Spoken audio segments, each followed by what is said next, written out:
Nós estamos numa série de mensagens, hoje à noite, cujo título dessa série é Questões Emocionais do Nosso Tempo. E hoje é a nossa última mensagem dessa série, nesse mês de setembro, onde nós se fala muito a respeito do Setembro Amarelo, a respeito do suicídio, que é uma questão emocional muito séria, muito grave, que tem acometido muitas pessoas. E nesse período que nós estamos ainda vivenciando a pandemia, muitos foram, infelizmente, tomados de tamanho desespero, ao ponto de tirar suas próprias vidas, e outras doenças de cunho emocional que nós fomos afetados grandemente. E a palavra de Deus tem orientações para nós nessa área também, porque ela é eterna. O Senhor que nos criou sabe das nossas necessidades, sabe das nossas angústias e sabe como tratar do nosso coração, do nosso sentimento. A mensagem que nós vamos meditar nessa noite, dentro dessa série, é o sentimento de culpa e a manifestação da graça. Esse é o tema do sermão dessa noite. O sentimento de culpa e a manifestação da graça. E o texto que vai nortear a nossa meditação dessa noite se encontra na segunda carta do apóstolo Paulo aos Coríntios. Segunda carta do apóstolo Paulo aos Coríntios, no capítulo 7. Nós vamos ler do verso 5 ao 16. Segunda carta do apóstolo Paulo aos Coríntios, capítulo 7, do verso 5 ao 16.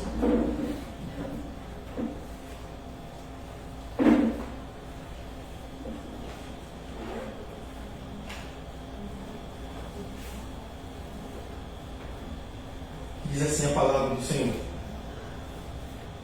porque chegando nós à Macedônia, nenhum alívio tivemos. Pelo contrário, em tudo fomos atribulados, lutas por fora, temores por dentro. Porém Deus, que conforta os abatidos, nos consolou com a chegada de Tito. E não somente com a sua chegada, mas também pelo conforto que recebeu de vós, referindo-nos à vossa saudade, o vosso pranto, o vosso zelo por mim, aumentando assim o meu regozijo. Porquanto, ainda que vos tenha contristado com a carta, não me arrependo, embora já me tenha arrependido. Vejo que aquela carta vos contristou por breve tempo. Agora, me alegro não porque fostes contristados, mas porque fostes contristados para arrependimento. Pois fostes contristados segundo Deus, para que, de nossa parte, nenhum dano sofresses.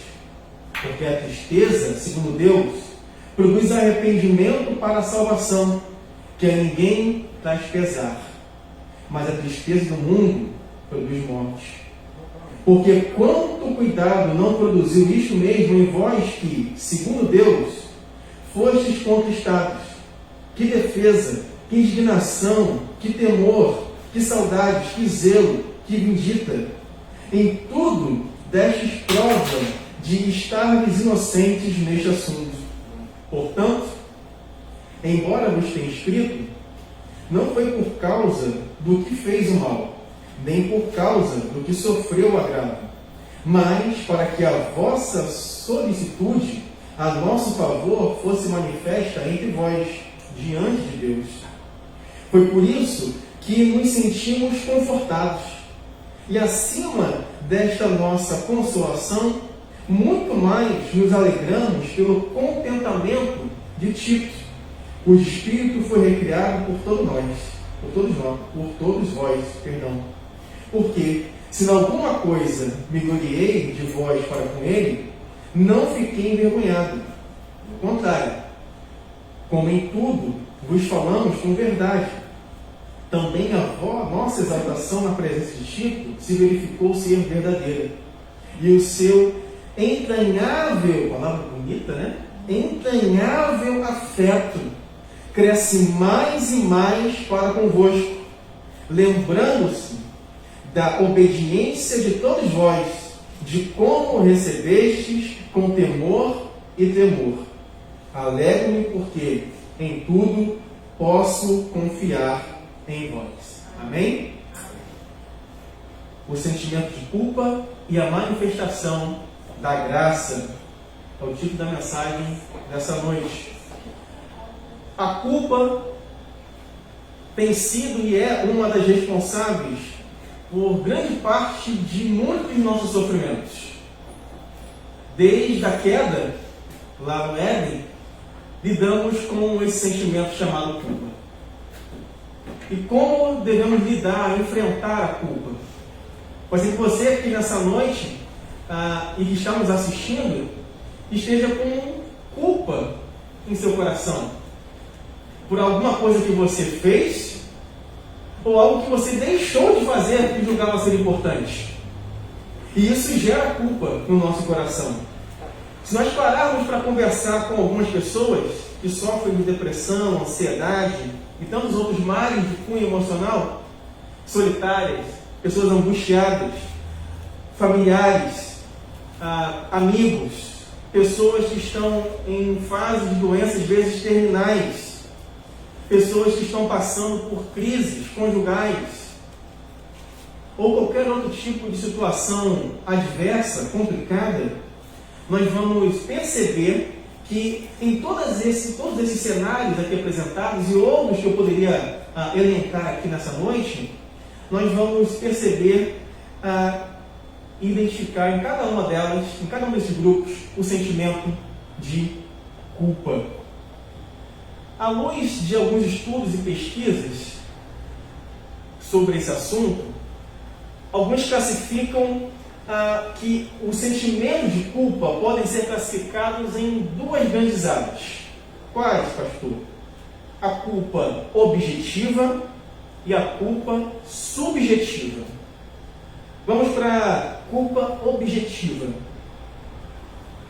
Culpa objetiva é aquela que acontece quando eu e você quebramos uma lei ou transgredimos essa lei. Quer aquele que transgrediu a lei seja culpado ou não. Essa é uma culpa objetiva. Quando nós lemos no Antigo Testamento e vemos o relato, por exemplo, de Davi, lá em 2 Samuel, depois você vê em casa com calma, no capítulo 12, há uma culpa objetiva pelo pecado que ele comete.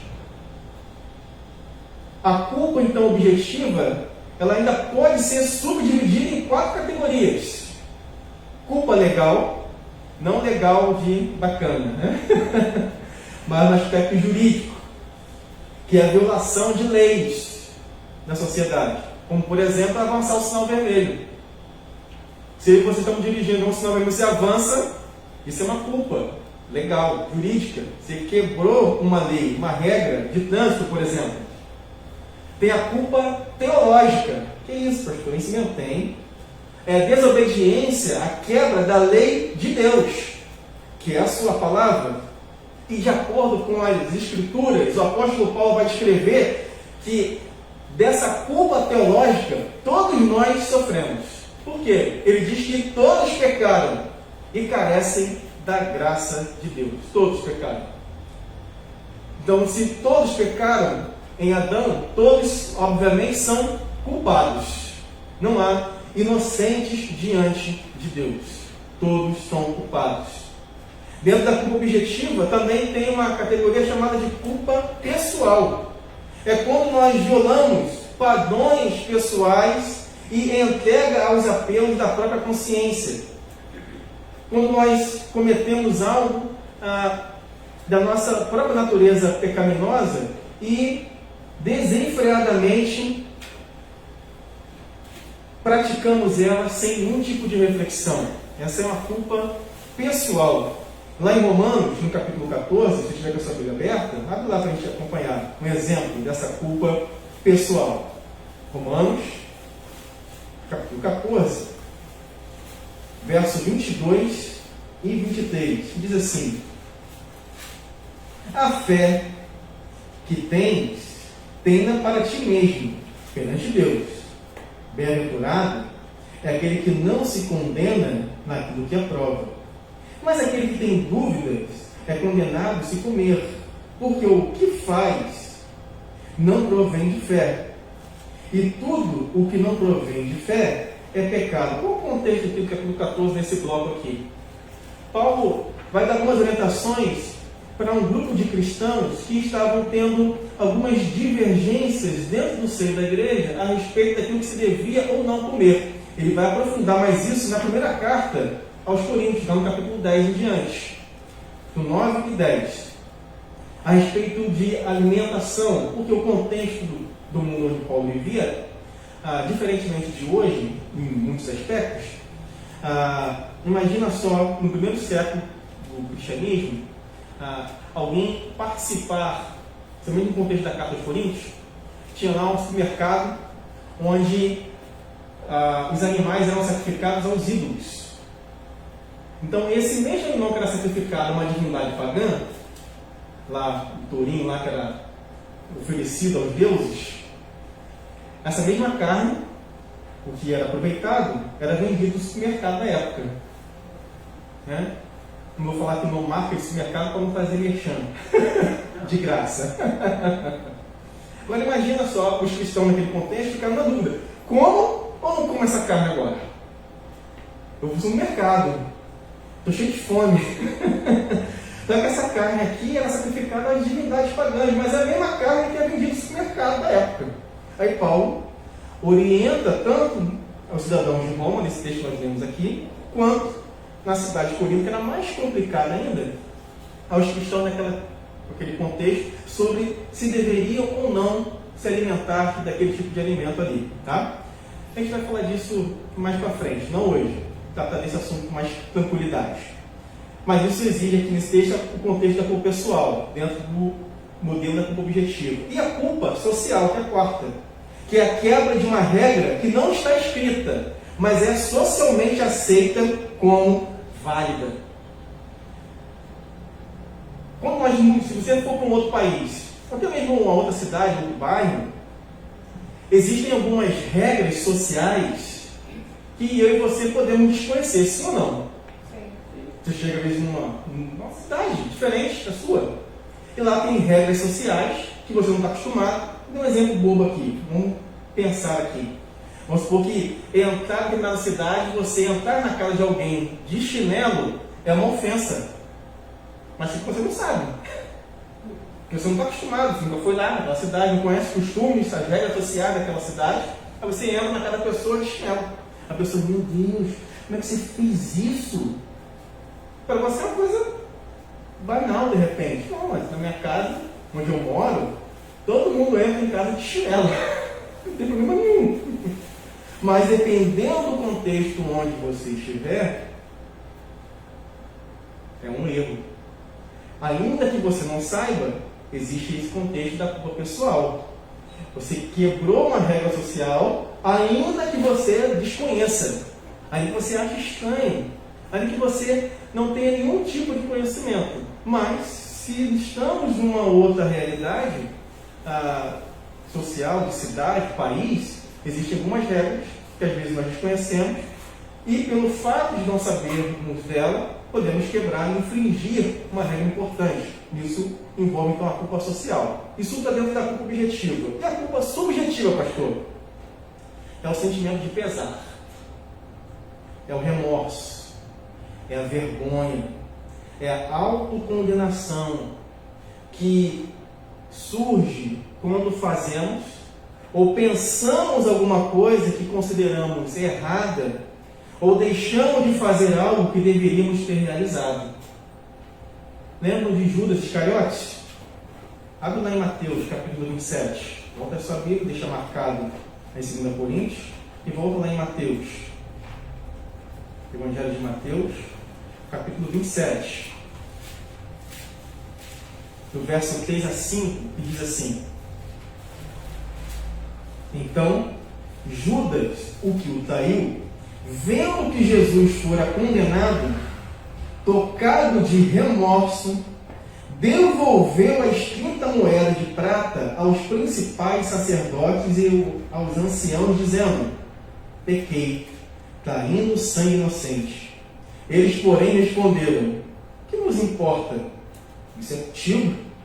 Então, Judas, atirando para o santuário as moedas de prata, retirou-se e foi enforcar-se. Com Esaú, aconteceu a mesma coisa. Abre lá em Hebreus. Carta aos Hebreus.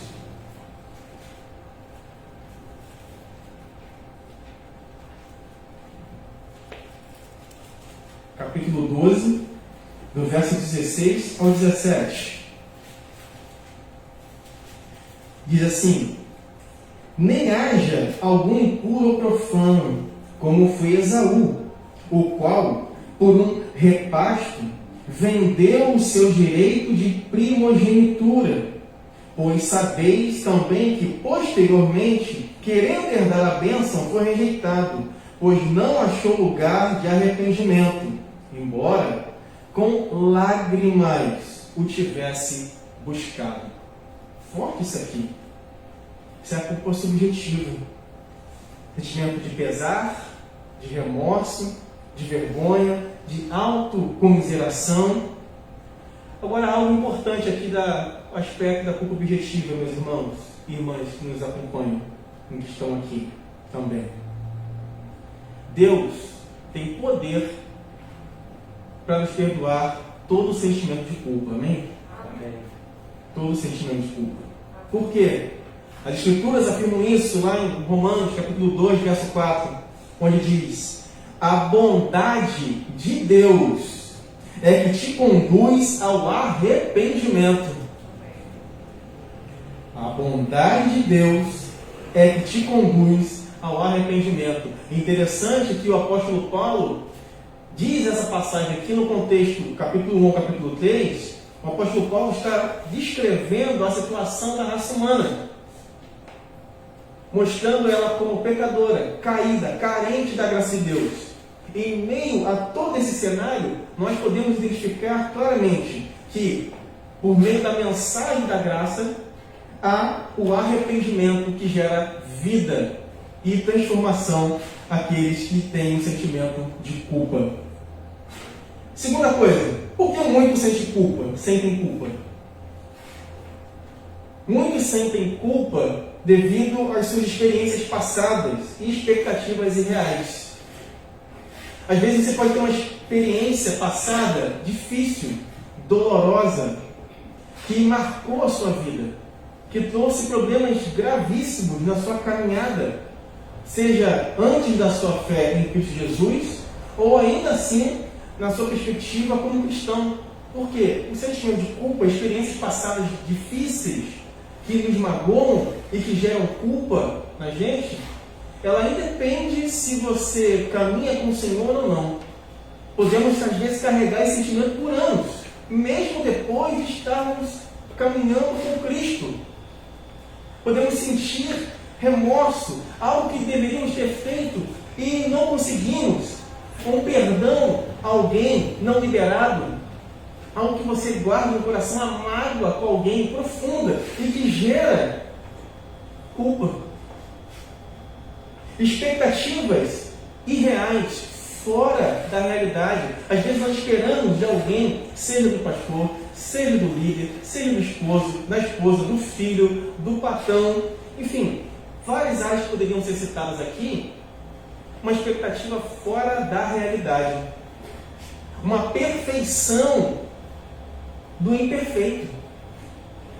Nós somos imperfeitos, porque somos pecadores. Logicamente, todos são culpados.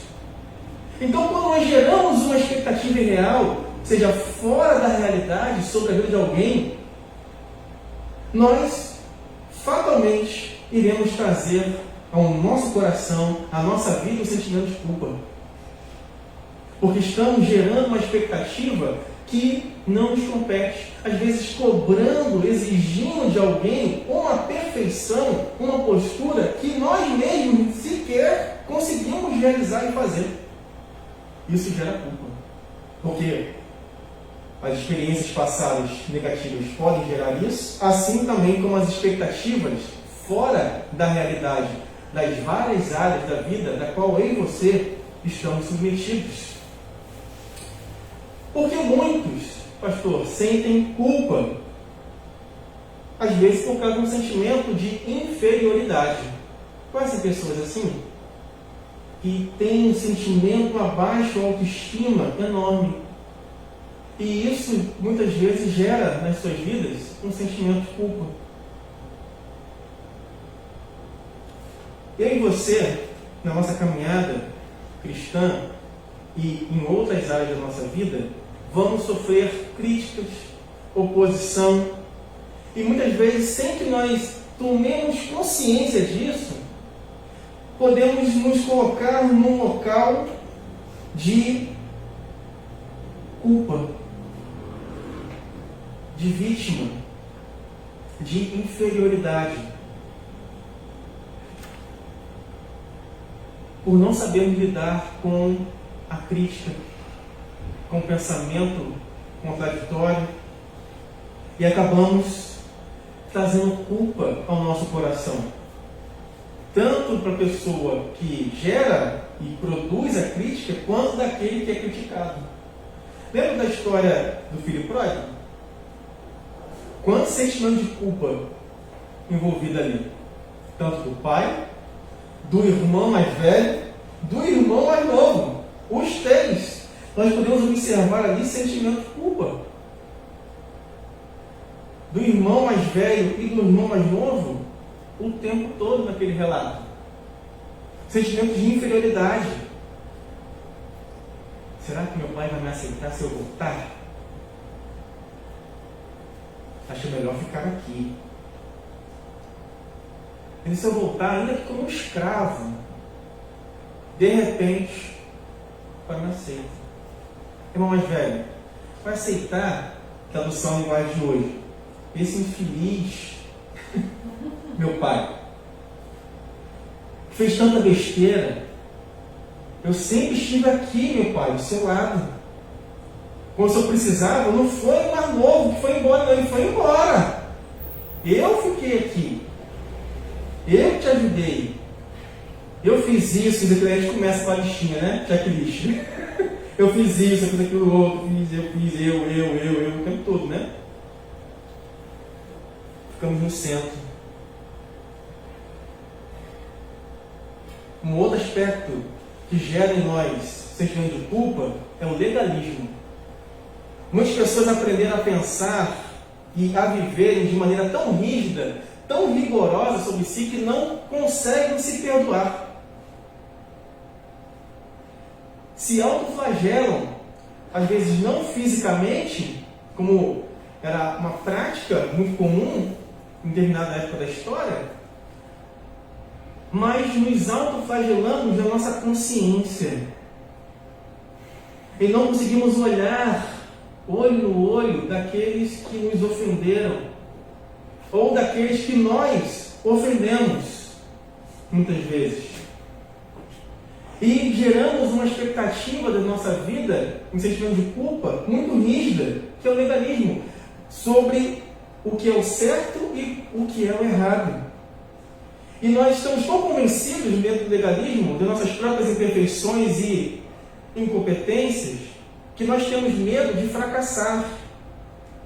Porque se fizermos algo errado, nós seremos castigados, seja por Deus, Deus vai mandar um raio direto sobre as nossas cabeças, ou sobre as próprias pessoas que nós lidamos, seja na igreja, na nossa família, no ambiente de trabalho, porque a maneira que nós lidamos com a vida é tão rígida, ela não é graciosa, ela não é afetuosa, ela não está pautada no Evangelho de Jesus, mas sobre a lei pesada, dura, que é inflexível, que aponta somente os nossos erros e pecado, mas que não traz justificação, remissão, perdão dos pecados.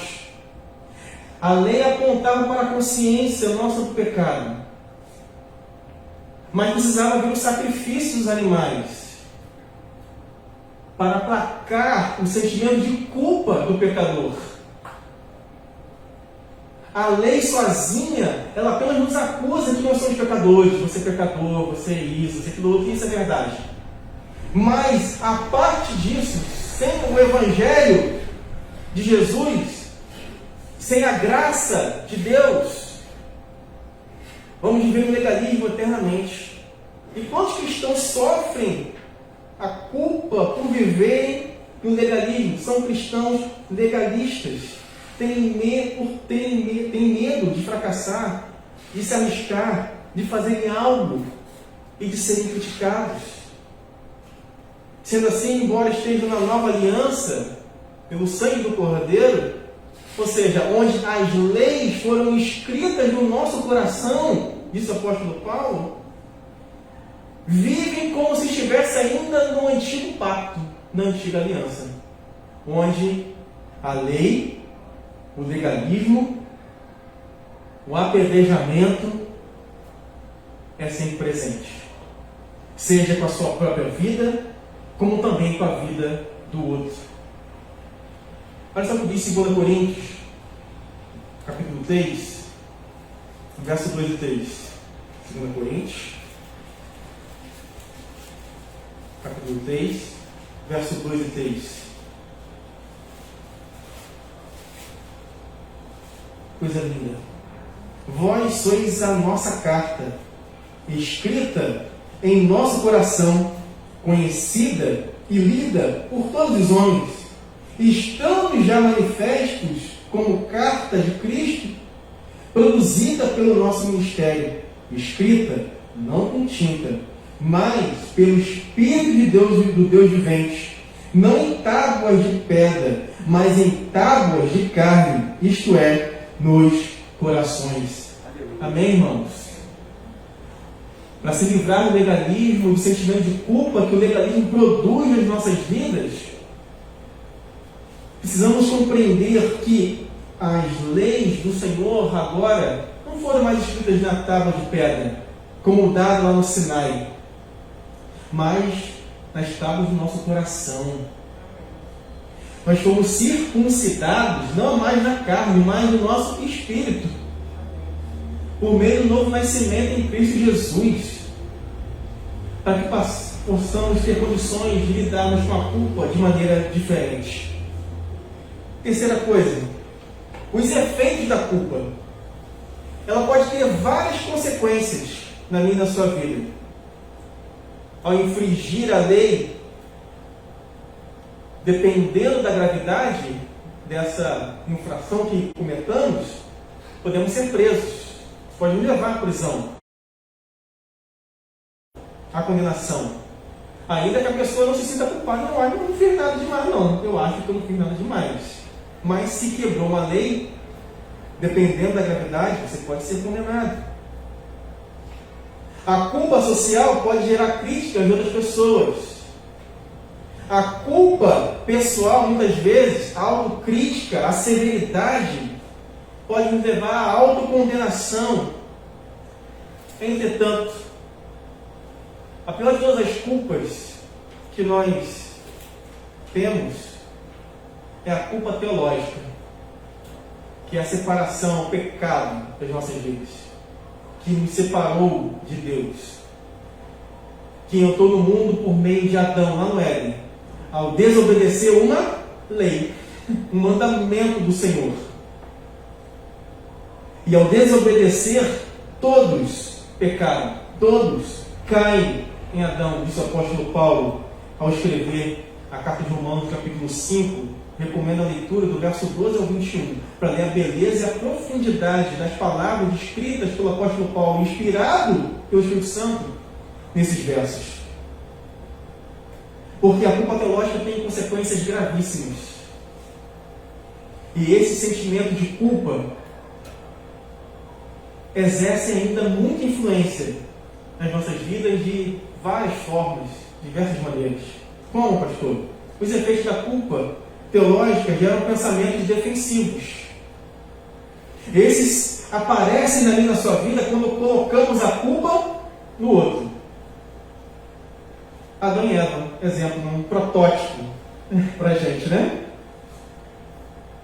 Pecam, desobedecem a lei de Deus, e o que acontece? A culpa é da serpente. Não, a culpa é sua, essa mulher que me deste. Um coloca a culpa no outro.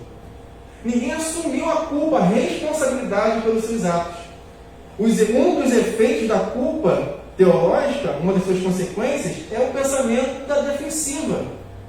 Quando nós erramos, temos a forte tendência de culpar o outro. Fazemos isso diversas vezes, no casamento, com os filhos, na igreja, no trabalho, na escola. Tira nota ruim, fala, a culpa é do professor que me ensinou direito, ele é muito ruim e tal. Mas aí você vai ver o indivíduo, o aluno, ele não presta atenção na aula muitas vezes, não anota nada no caderno, falta o tempo todo, fica brincando o tempo todo na sala de aula, não ouve o que o professor está ensinando. Aí quando chega o dia da prova, ele quer tirar a boa nota. Ele ora, ele tem fé, entendeu? Sem estudar, sem ler nada, ele vai aprender. Queria ter a fé desse jeito, mas eu não tenho não. Pessoas com pensamento na defensiva o tempo todo. E passamos a fazer o quê? Justificar os nossos atos. Essa é a fase mais tenebrosa do sentimento de culpa, irmãos. Que não é apenas culpabilizar o outro, mas é também justificarmos os nossos próprios erros, as nossas ações, as nossas atitudes. Você começa a enxergar, não é tão errado assim. Olhando por esse prisma, por esse ângulo, eu acho que eu estou certo. A palavra de Deus mostra que você está errado, você está pecando, mas a gente tenta distorcer a mensagem da palavra de Deus para se adequar aos nossos pecados, às nossas culpas. Um dos efeitos da culpa teológica, além do pensamento na defensiva, são as reações de autocondenação. Sentimentos de culpa quase sempre geram ansiedade, sim ou não? Taquicardia, fica suado, desespero, coça a cabeça, passa a mão na testa, põe a mão no bolso, tira, anda para um lado, anda para o outro, inquietação, sentimento de inferioridade, inadequação, fraqueza, baixa autoestima, pessimismo, insegurança, são meios da pessoa se condenar. Em alguns casos ocorre até autopunição, física até. Frequentemente a pessoa tem ira reprimida, guardada, quando gera autocondenação. Lá em Gênesis, capítulo 4, abre lá, tem um exemplo disso aqui para nós. Caim. Gênesis, capítulo 4, verso 13 e 14, que diz o seguinte: Então disse Caim ao Senhor: É tamanho meu castigo que já não posso suportá-lo. Eis que hoje me lanças da face da terra, e da tua presença hei de esconder-me. Serei fugitivo e errante pela terra. Quem comigo se encontrar, me matará. Autocondenação.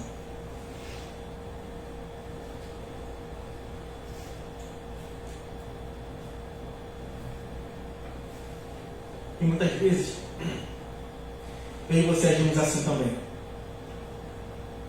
Nos autocondenando. Melhor nem ter nascido. Para viver assim. Para estar acontecendo tanta coisa ruim na minha vida. É melhor morrer. É melhor não ter nada. Deus se esqueceu de mim. Deus me abandonou. Deus não me ama mais. Autocondenação. Isso gera culpa. Isso só vai aflorando mais ainda a nossa fraqueza, o nosso sentimento de inferioridade, a nossa insegurança, o nosso pessimismo. Um outro efeito da culpa, reações físicas. Caminhando para o final. O sentimento de culpa, como qualquer outra reação psicológica, qualquer outra reação da nossa mente, pode gerar sintomas físicos. O corpo enfraquece e acaba entrando em colapso. O corpo enfraquece e entra em colapso. Os estudiosos da área chamam isso de somatização dos problemas. Você vai somando, vai guardando, e isso aparece no corpo. É coceira, inflamação. Aí você vai no médico, faz exame, não dá nada. Doença psicossomática. E quando ela vai aumentando, e a gente não trata desse sentimento de culpa reprimida, ela se torna uma patologia. Olha só o que diz o salmista Davi, Salmo 32. A Bíblia é espetacular, irmãos. A palavra de Deus.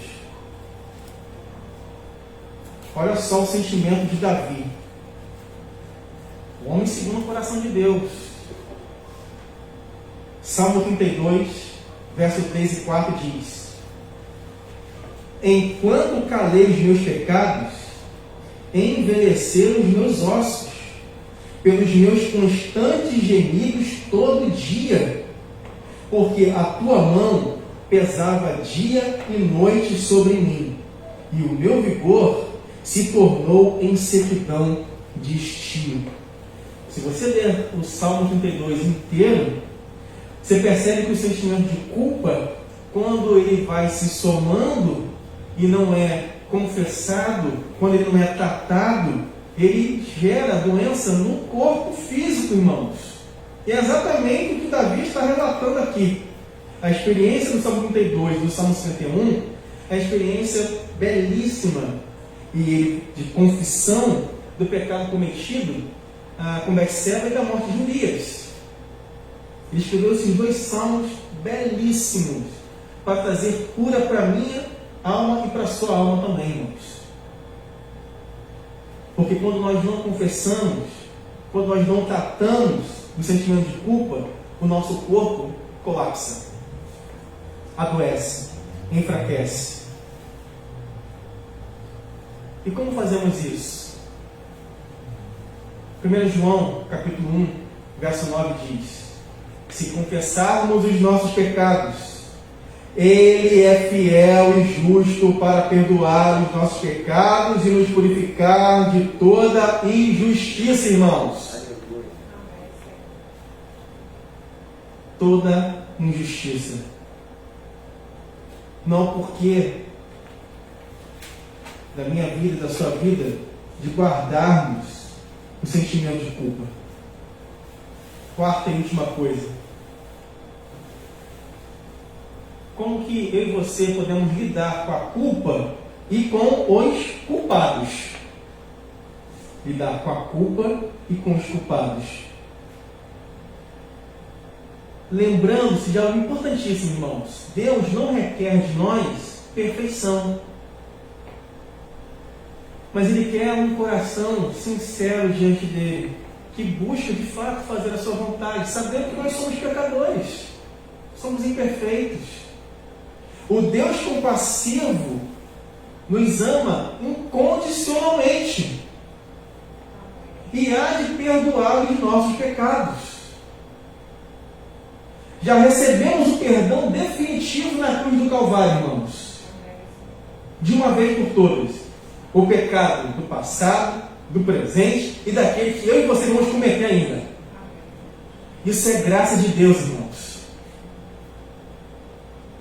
E a graça de Deus, ela nos constrange por meio do amor de Cristo Jesus, como diz o apóstolo Paulo. Porque ficamos embasbacados com tamanha manifestação da bondade de Cristo por nós. Porque, de fato, eu e você merecíamos a condenação e a morte. Mas a graça nos alcançou, porque onde abundou o pecado, superabundou a graça de Deus, irmãos. Essa é a mensagem da graça do Senhor sobre as nossas vidas. Para lidarmos com o sentimento de culpa. 1 Pedro, capítulo 3, verso 18 diz: Cristo morreu uma única vez pelos pecados, o justo pelos injustos, para conduzir-nos a Deus. Amém, irmãos? Amém. E é com essa atitude, minha e sua, que devemos lidar com os nossos pecados, com a culpa e com os culpados. Como lidar com aqueles que nos ofendem, com aqueles que nos magoam? Precisamos compreender e aceitar também os culpados. Por quê? Pessoas que têm o sentimento de culpa geralmente se condenam e esperam ser condenadas pelos outros. Mas a nossa tarefa, nosso papel como corpo de Cristo, para lidar com a culpa e com os culpados, porque todos nós o somos, não é condenar, é perdoar, irmãos. Perdoar. Pedro fez a pergunta: perdoar quantas vezes? 70 vezes 7?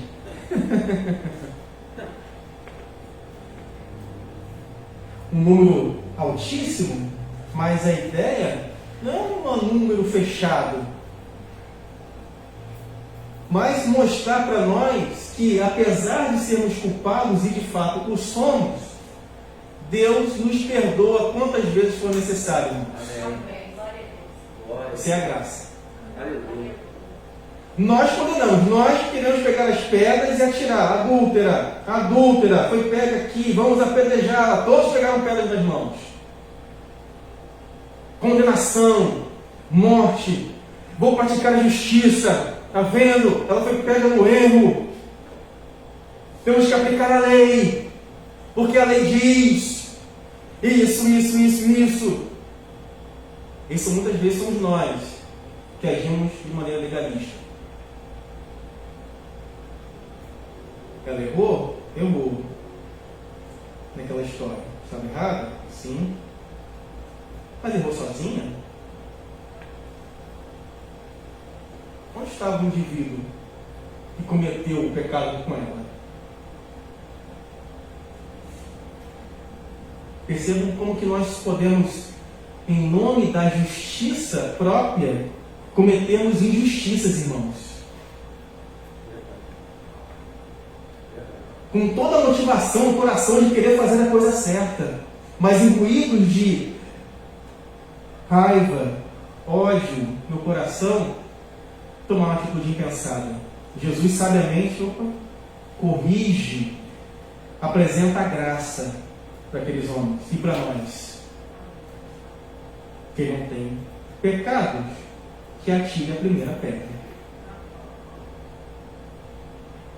Todos foram embora, só ficou Jesus e a mulher ali. Ele dá uma palavra: vai e não peques mais. Cadê aqueles que te condenam? Cadê os legalistas? Cadê aqueles homens? Cadê esse povo? Todo mundo foi embora. Vai e não peques mais. Devemos nos aproximar dos outros com amor e vontade de ajudar, assim como Jesus fez com essa mulher. É assim que eu e você lidamos com a nossa culpa e com os culpados. Porque, como eu disse no início, irmãos, desde que a queda lá em Adão ocorreu, não existem mais inocentes. Todos nós somos culpados.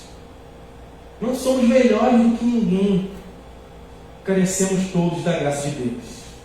E a última coisa: como lidar com a culpa e os culpados, além de compreender e aceitar os culpados por meio da graça, devemos ajudar as pessoas a compreender o seu valor diante de Deus.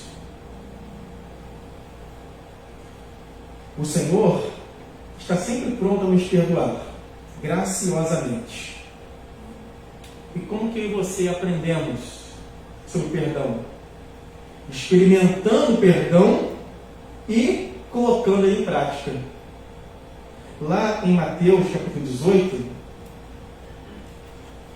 dois últimos textos, e aqui encerro a mensagem dessa noite. Mateus capítulo 18, verso 32 e 33 diz assim: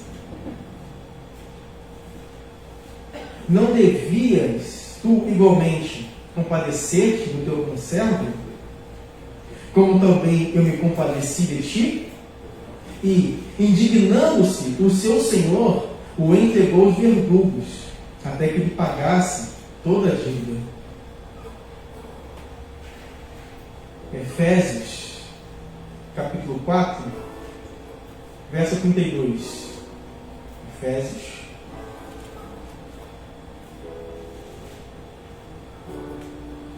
Abre lá em Efésios.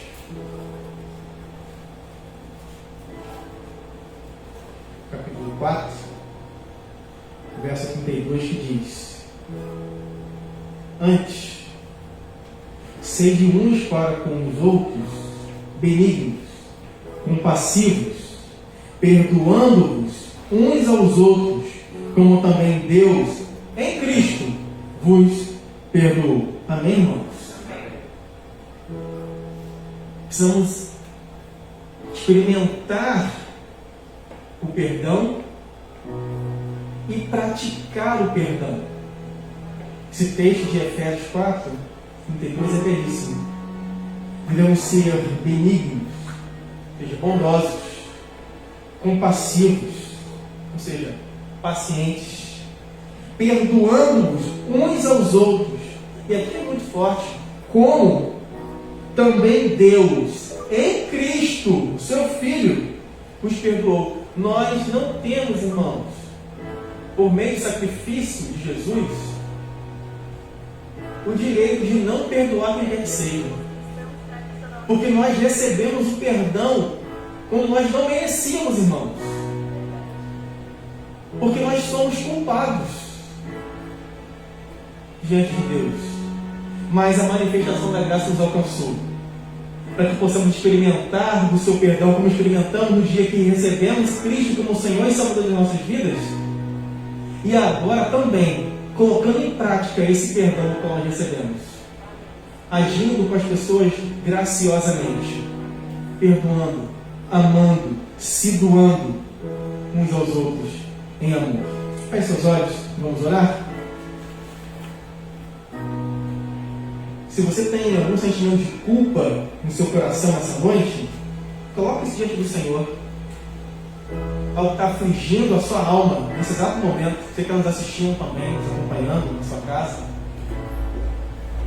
você tem anos de culpa, de sentimento de culpa guardado, porque você não liberou perdão, às vezes, para o seu pai, para a sua mãe, para o seu filho, para o seu marido, para um amigo. Fala para Deus nessa hora, porque está aprisionando, escravizando você nessa hora. Porque o sentimento de culpa é um aprisionamento. A falta de liberar perdão é um aprisionamento. Há quem diga que aquele que não perdoa está tomando ele mesmo um copo de veneno, pensando que está levando o outro à morte, mas na verdade é ele que está se matando. Fala para Deus: Senhor, tenho esse sentimento de culpa guardado, eu tenho dificuldade de perdoar, eu guardo rancor, eu guardo mágoas, e isso tem afligido a minha alma, o meu coração. Que a graça de Deus possa nos alcançar nessa noite. Deus, te damos graças nesse momento, porque reconhecemos que somos culpados diante de Ti, mas recebemos o perdão da nossa culpa de uma vez por todas na cruz do Calvário. E somos gratos a Ti por tamanha bondade, por tamanha misericórdia sobre nós. Louvado seja o Teu santo nome, Deus, pelo Seu infinito amor para conosco, para com a Sua infinita bondade sobre as nossas vidas. Abençoa o Teu povo que se reúne aqui nesse lugar. Nos ensina, Deus, a depositarmos a nossa esperança, a nossa confiança em Ti, e lançarmos todo sentimento de culpa que pare em nossos corações nessa noite sobre as Tuas benditas e poderosas mãos. Nos abençoa, Deus, nos perdoa, nos ensina a perdoar aqueles que nos ofendem. Possamos orar como Jesus nos ensinou na oração do Pai Nosso, perdoando as nossas vidas, assim como o Senhor tem nos perdoado, Senhor, os nossos devedores. Deus, nos ensina a viver o Evangelho da Graça, o Evangelho que perdoa, que ama, que se entrega, o para que os nossos corações, as nossas feridas emocionais sejam tratadas pelo Senhor. E agora, que a graça do Senhor Jesus, o amor de Deus e o nosso Pai, e as ricas consolações do Santo Espírito de Deus sejam derramadas sobre a comunidade Batista Redenção e sobre todo o povo de Deus espalhado na face da terra, hoje e sempre. Amém.